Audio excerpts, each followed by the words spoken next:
प्रिय छात्रों नमस्कार। स्वागत है आपका हमारे इस YouTube channel learn with RP पर। आज हम आपके सामने कक्षा 10 की हिंदी काव्य तुलसीदास जी द्वारा रचित धनुष भंग शीर्षक का पद नंबर 4 लेकर के आ गए हैं। तो चलिए इसका लाइन बाय लाइन करके संदर्भ प्रसंग और व्याख्या सहित इसको समझते हैं। तो सर्वप्रथम मैं इसका आपको संदर्भ बता देता हूँ। तो संदर्भ में लिख देंगे प्रस्तुत पद्यांश हमारी पाठ्य पुस्तक हिंदी काव्य में संकलित धनुष भंग शीर्षक से लिया गया है, जिसके रचयिता गोस्वामी तुलसीदास जी हैं। अब देख लीजिए प्रसंग क्या लिखेंगे। जब प्रसंग आ जाए तो प्रसंग में लिख देंगे प्रस्तुत पद्यांश में गोस्वामी तुलसीदास जी ने सीता जी के हृदय की विचलता को प्रस्तुत किया है कि वो हृदय में क्या क्या बातें अपने मन में सोचती हैं, वो सब यहाँ पर वर्णन किया गया है। तो चलिए अब इसका अर्थ समझते हैं। देखी देखी रघुबीर तन सुर मनाव धरि धीर, भरे बिलोचन प्रेम जल पुलकावली शरीर। पुलकावली शरीर।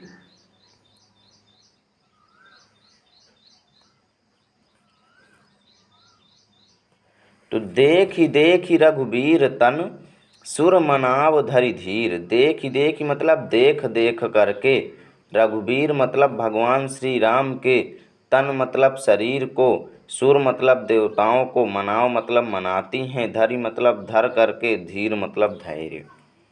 मीनिंग पर विशेष ध्यान दीजिएगा। देखी रघुबीर तन सुर मनाव धरि धीर। जो गोस्वामी तुलसीदास जी कहते हैं कि सीता जी देख मतलब देख देख करके, रघुबीर मतलब भगवान श्री राम के, तन मतलब शरीर को, सुर मनाव धरि धीर अपने मन में देवताओं को मना रही हैं धैर्य धारण करके। ठीक, भगवान श्री राम के शरीर को देख करके अपने मन में देवताओं को धैर्य धारण करके मना रही हैं। चलिए अब अगली लाइन का देखते हैं। भरे बिलोचन प्रेम जल पुलकावली शरीर। भरे बिलोचन प्रेम जल मतलब कि बिलोचन का मतलब होता है नेत्र। क्या होता है? नेत्र, जिसको हम आँख भी बोलते हैं। ठीक, तो नेत्र का मतलब आँख। भरे मतलब भर करके। ठीक, भरे बिलोचन, बिलोचन मतलब नेत्रों में, भरे मतलब भर करके, प्रेम जल मतलब प्रेम के आंसू, जल मतलब जल का अर्थ यहाँ पर आंसू से है। ठीक, प्रेम जल, प्रेम जल मतलब प्रेम रूपी आंसू भर करके आँखों में, पुलकावली शरीर, उनका शरीर रोमांचित हो रहा है या पुलकित हो रहा है। ठीक, अब आइए अगली लाइन का देख लेते हैं।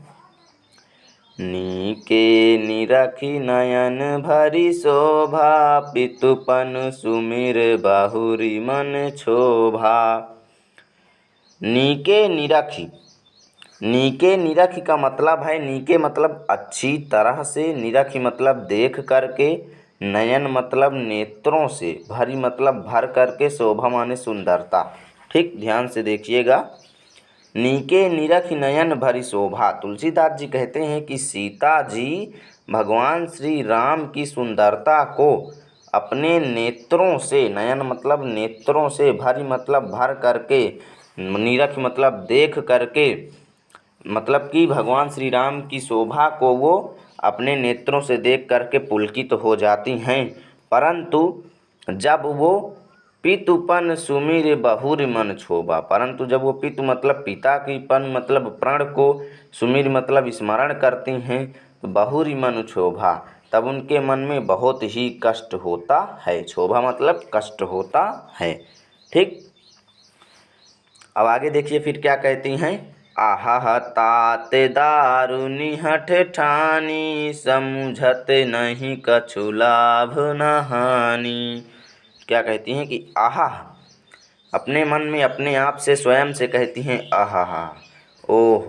तात, तात मतलब पिता, दारुनि मतलब कठोर, हठ मतलब प्रण, ठानी मतलब ठान लिए हैं।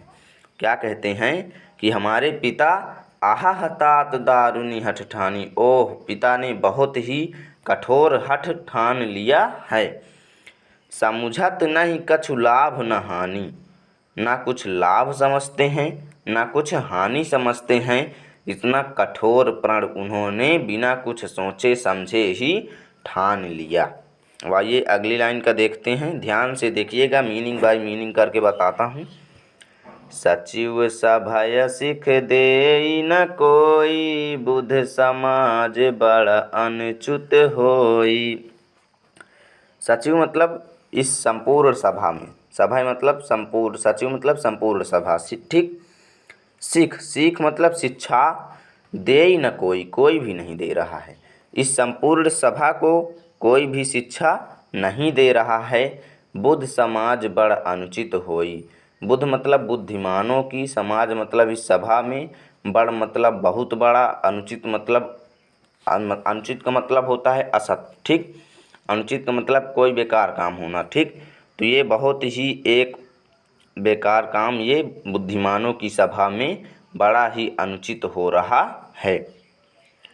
कोई भी इस सभा का मनुष्य किसी को कोई सीख नहीं दे रहा है। बुद्धिमानों की सभा में ये बहुत ही बड़ा अनुचित हो रहा है। अनुचित का मतलब होता है जो उचित ना हो, ठीक। उचित ना हो कहने का मतलब कि अनुचित हो। तो ये बुद्धिमानों की सभा में ये बहुत ही अनुचित कार्य हो रहा है। और ये अगली लाइन का देखते हैं। कहाँ धनुकुल सही चाही कठोरा, कहाँ श्यामले मृदु गाते किशोरा। फिर क्या कहती हैं, कहाँ धनुकुल सही चाही कठोरा, कहाँ धनुकुल सही चाही कठोरा। कहाँ का अर्थ है कहाँ, धनु मतलब धनुष, कुलिसहु मतलब हीरा के समान, चाही मतलब है, कठोरा मतलब कठोर। क्या कहती हैं कि कहाँ ये धनुष, कुलिसहु मतलब वज्र या हीरा, हीरा के समान कठोर है। कहाँ ये धनुष हीरा के समान कठोर है। कहाँ श्यामल मृदुगात किशोरा, कहाँ ये सांवले श्याम मतलब सांवले मृदुगात किशोर, ये कितने कोमल शरीर वाले किशोर, एक मतलब किशोर व्यक्ति के सामने ये इतना हीरा के समान कठोर धनुष को दिया जा रहा है। ये सबसे बड़ा अनुचित कार्य हो रहा है, ठीक। कहाँ धनुकुल सही चाही कठोरा, कहाँ ये धनुष हीरे के समान कठोर, और कहाँ ये कोमल मृदुगात शरीर वाले ये किशोर, इनके सामने इतना बड़ा धनुष देना बहुत ही अनुचित काम है। विधि के ही भांति धरऊँ उर धीरा, शिरस सुमन कन बेधिय हीरा। फिर वो अपने मन में ही ब्रह्मा जी से कहती हैं, विधि का मतलब होता है ब्रह्मा, ठीक। ब्रह्मा जी से कहती हैं कि हे ब्रह्मा, के ही भांति धरऊँ उर धीरा, के ही भांति मतलब किस भांति मतलब प्रकार, धरऊँ मतलब धारण करूँ, उर मतलब हृदय में, धीरा मतलब धैर्य। वो क्या कहती हैं कि हे ब्रह्मा जी, मैं अपने हृदय में धैर्य किस प्रकार धारण करूं। शिरस सुमन कन बेधिय हीरा, शिरस मतलब एक फूल होता है, शिरसी का फूल, ठीक। तो शिरसी सुमन मतलब फूल, कन मतलब कण, बेधिय मतलब बेध सकता है, हीरा। क्या कहती हैं कि हे ब्रह्मा, मैं अपने हृदय में धैर्य किस प्रकार धारण करूं। कभी शिरसी मतलब शीर्षों का फूल, सुमन मतलब फूल का कण, कण मतलब कण, ठीक। तो कभी शीर्षा के फूल का कण हीरा को बेध सकता है, इसीलिए मैं अपने मन में धैर्य धारण नहीं कर सकती, ठीक।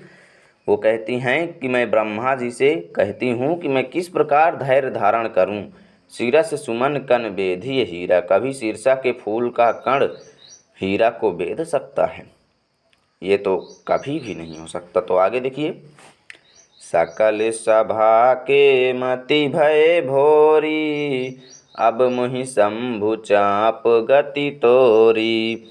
फिर देखिए आगे क्या कहती हैं कि सकल सभा, सकल मतलब इस संपूर्ण सभा, सकल मतलब संपूर्ण सभा, कै मतलब कि, मति मतलब बुद्धि, भय मतलब हुई, भोरी मतलब भ्रमित। क्या कहती हैं कि इस संपूर्ण सभा की बुद्धिमत्ता भ्रमित हो गई है, मतलब कि जितने भी लोग यहाँ पर हैं सबकी बुद्धिमत्ता भ्रमित हो गई है। अब मुहि शंभु चाप गति तोरी। फिर क्या कहती हैं कि हे शिव जी के धनुष, हे शिव धनुष, अब मुझे तेरी गति मतलब तुझ पर ही मुझे विश्वास है। तोरी मतलब तुझ पर, ठीक।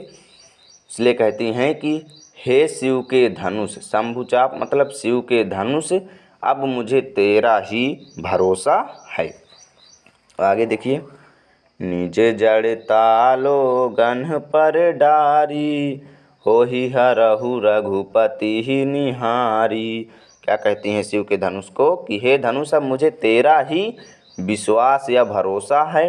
निज निज मतलब अपनी जड़ता मतलब कठोरता को, लोगन मतलब लोगों पर, डारी मतलब डाल दो। क्या कहती हैं कि हे शिव जी के धनुष, अपनी कठोरता को लोगों पर डाल दो। हो ही हरू रघुपति है निहारी, हो ही मतलब हो जाओ, हरू मतलब हलुक, हलुक या हल्के, जिसको देहाती भाषा में हलुक बोलते हैं। क्या कहते हैं कि हो ही हलु मतलब हरू, तुम हल्के हो जाओ, रघुपति है निहारी मतलब रघुपति जी की ओर देख करके। तो पूरा लाइन बाई लाइन समझिएगा। निज जड़ता लोगन पर डाली, अपनी कठोरता को लोगों पर डाल दो। हो ही हरू रघुपति है निहारी, और रघुपति की ओर देख करके अपना भारीपन कम कर दो, अर्थात हल्के हो जाओ।